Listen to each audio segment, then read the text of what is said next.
In today's video, I'll show you how to change your booking URL on Setmore. First, open your browser and go to the official Setmore website.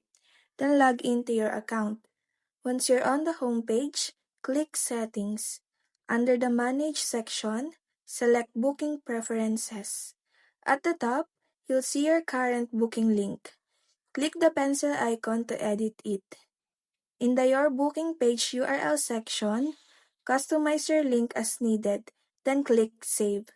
Make sure the URL is unique and not already used by someone else. A confirmation pop-up will appear. Click Yes, Confirm. After that, you'll see a message at the bottom saying, your brand details have been updated successfully.